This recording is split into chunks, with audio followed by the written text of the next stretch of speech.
নমস্কার বন্ধুরা, আজ আমি নিয়ে এসেছি ঢ্যাঁড়সের একটি দারুণ মুখরোচক নিরামিষ রেসিপি, যেটা ভাত হোক বা রুটি সব কিছুর সাথে খেতে দারুণ লাগে। আর এটা খুবই কম সময়ে আর সাধারণ কয়েকটা ঘরোয়া উপকরণ দিয়ে তৈরি হয়ে যায়। আর অনেকেই আছেন ঢ্যাঁড়স খেতে একদমই অপছন্দ করেন, তো একবার এইভাবে বানিয়ে দেখুন। আমি গ্যারেন্টি দিচ্ছি ঢ্যাঁড়স পছন্দ হোক বা না হোক, সকলেই আঙুল চেটে খেতে বাধ্য হবে। প্রথমেই আমি এখানে 250 গ্রাম মতো ঢ্যাঁড়স নিয়েছি। এবার ঢ্যাঁড়সগুলোকে প্রথমে খুব ভালোভাবে ধুয়ে নিয়ে তারপর দেখুন জলটাকে একদম শুকিয়ে নিয়েছি।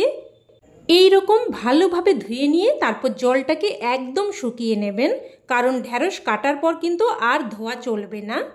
এতে করে রান্নার পরেও ঢ্যাঁড়সের মধ্যে একদমই পিচ্ছিল ভাব কিন্তু থাকবে না।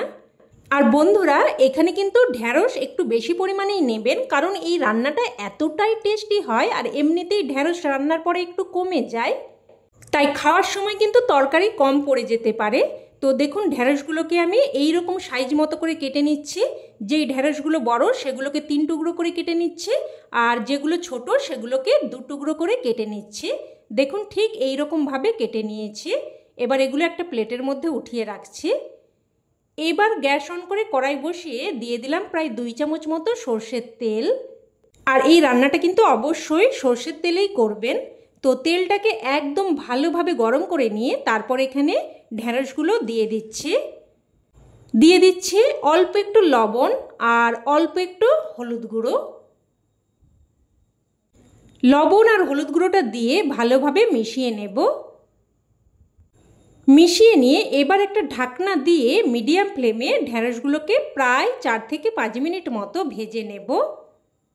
আর এই সময় একটা মশলা তৈরি করে নেব। তো এখানে নিয়ে নিচ্ছে 1 চামচ মতো সাদা বা হলুদ সর্ষে আর হাফ চামচ মতো কালো সর্ষে।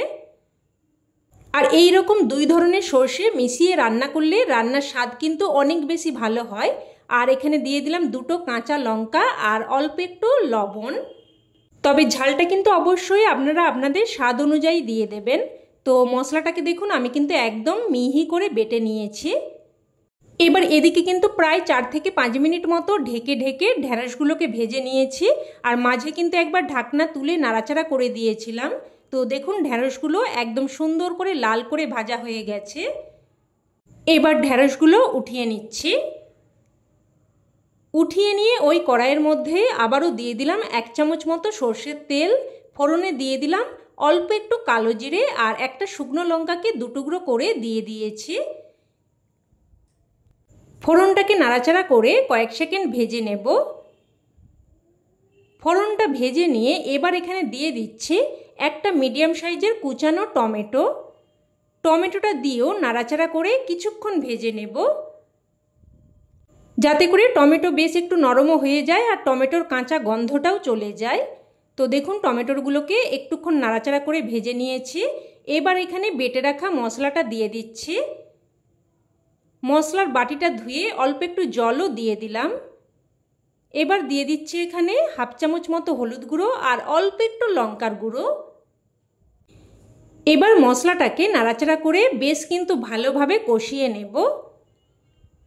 বন্ধুরা, আপনারা হয়তো অনেক রকমভাবে ঢ্যাঁড়স রান্না করে খেয়েছেন, তবে আপনাদেরকে অনুরোধ করব অবশ্যই এইভাবে একবার বানিয়ে দেখবেন। খেতে দারুণ মুখরোচক আর দারুণ টেস্টি হয়।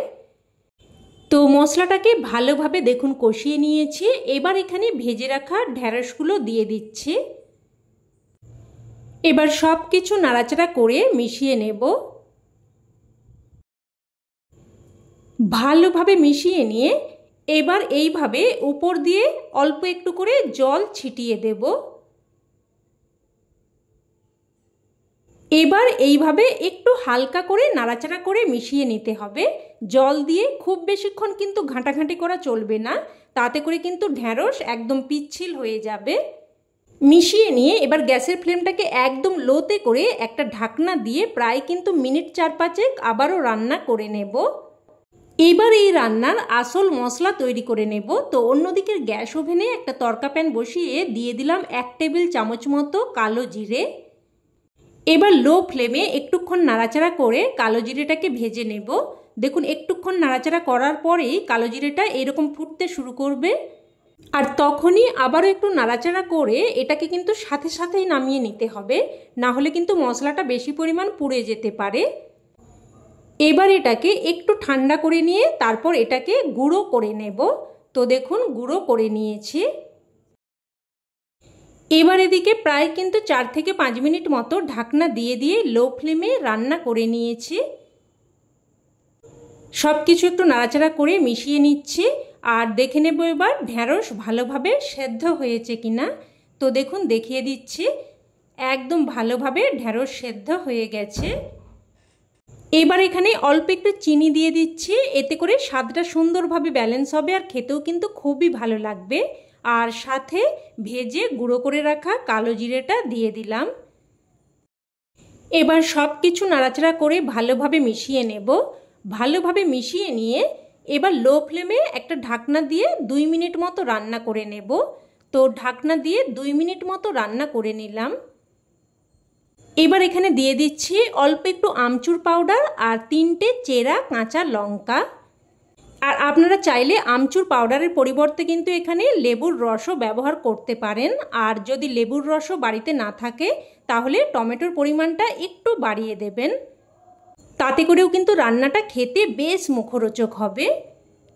তো আমচুর পাউডার আর চেরা কাঁচা লঙ্কাটা দিয়ে ভালোভাবে মিশিয়ে নিলাম। এবার গ্যাসের ফ্লেম বন্ধ করে একটা ঢাকনা দিয়ে স্ট্যান্ডিং টাইমে রেখে দিলেই রান্না কিন্তু একদম তৈরি। এবার এটা গরমাগরম ভাত বা রুটির সাথে পরিবেশন করুন, খেতে জাস্ট কিন্তু ফাটাফাটি লাগে। আমার কথাই নয়, অবশ্যই কিন্তু এইভাবে একবার বানিয়ে দেখুন, না হলে কিন্তু এর স্বাদ বুঝতে পারবেন না। তো রেসিপি কেমন লাগলো অবশ্যই কমেন্টে জানাবেন, আর ভালো লেগে থাকলে লাইক শেয়ার করতে যেন ভুলবেন না। আর চ্যানেলের নতুন বন্ধু হয়ে থাকলে চ্যানেলটি অবশ্যই করে সাবস্ক্রাইব করে নেবেন। তো আজ এই অবধি, আবারও অন্য কোনো রেসিপিতে দেখা হবে। ততক্ষণে সকলে ভালো থাকবেন, সুস্থ থাকবেন আর সকলকে ধন্যবাদ।